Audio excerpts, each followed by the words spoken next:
Well, this should keep you happy for a day. Then the two of you will gang up again and start bugging me to get out of the house. They both do the same. They've been around each other for so long that they figured out now how to work as a team to get the manipulation of me moving my ass. Mugs usually initiates it. Dakota's right behind. Then they get all excited, and the relationship it's come along so well to a point when they were younger where they literally were bloodbathing each other with tears and rips in their faces and ear holes in ears and scratches from her all over her body. And now they love each other adorably, and if they do get into a problem or a fight, argument, it's solved very quickly. It's mostly just all the time now. It's just presentation, argument, get into each other's face. Sounds vicious, but it's. And I've had to teach people that the best way to deal with your dogs, the reason that there was such a bloodbath is it was my fault. I did not understand the pack leader mentality of having dogs. Two females especially are more complicated than and then she's a little bit more aggressive. When I had her as a puppy, I had to tame her, bring her down, teach her what was correct and what was okay in behavior and what was not. Part of the problem was major problem, is me not realizing that I had a pack leader mentality to learn, that they understood their positions, but I didn't understand my position because I tried to teach them or treat them equally like humans, and that does not exist in the mentality. Maybe somebody can find two dogs, females, that do get along equally. They're two equally in strength in a lot of ways. Her jaw is incredibly powerful, but my attention to her over her. She's the beta, I am the alpha, and she comes to the next, which is delta, I believe. In that position that they've found themselves in, I had to be paying attention to who comes in the door first, who eats first, who's first. She's first. She's second.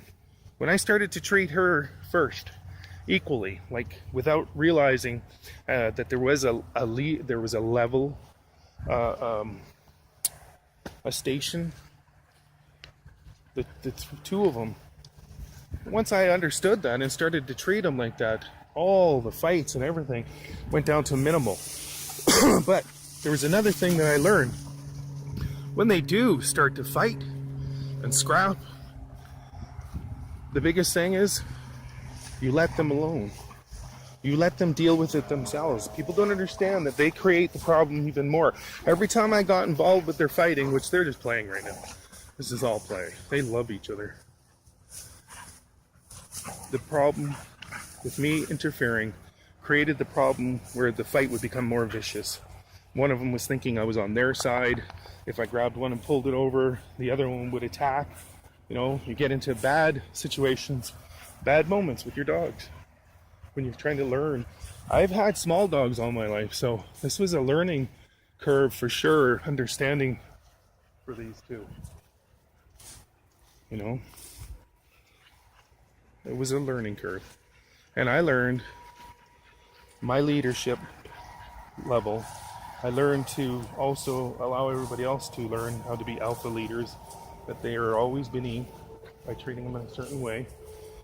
And she comes first, she comes second. If they ever changed position in that, I would know by watching their behavior who's eating first, who's going. It's not a for sure thing, but it's a mostly thing. You can tell which one is usually the boss if you pay attention.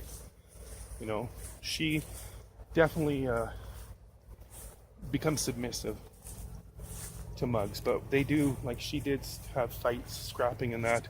It becomes bad. I don't know who instigates it. Sometimes it's her. But that was my fault, because when I started giving attention overly to Lakota, Lakota thought I was telling her it was time to move up, that she's to become the beta. And that created and started the problem. As soon as I learned these things and dealt with them, look at she's hiding, hunting. Where are you? I can barely see you. She's got the colors that blends into.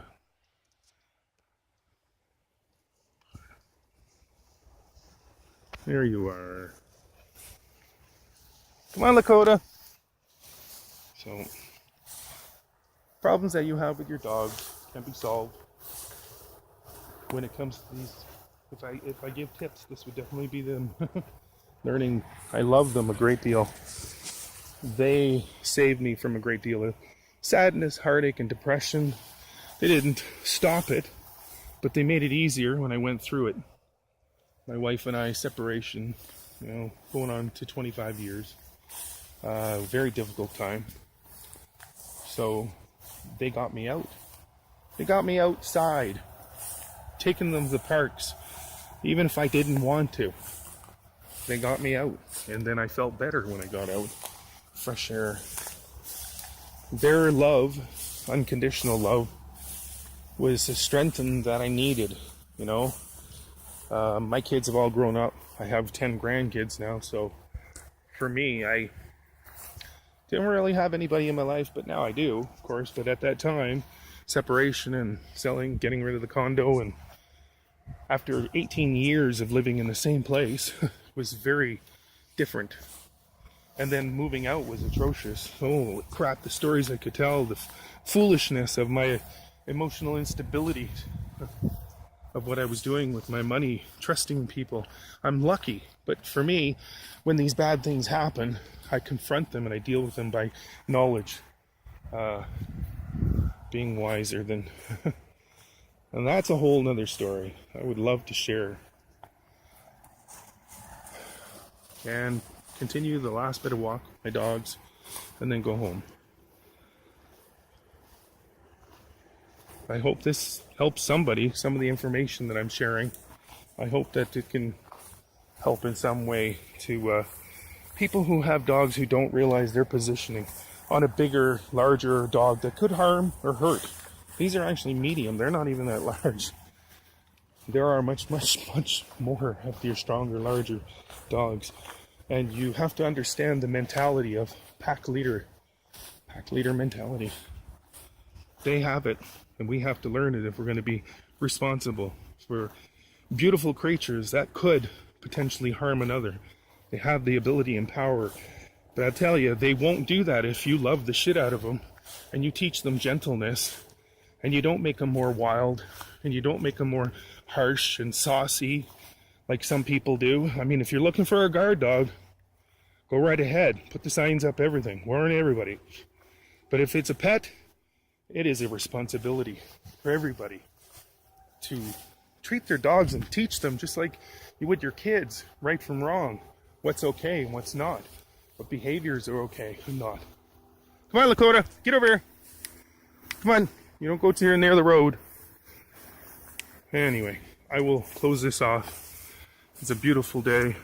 Bless you and all those your heart touches.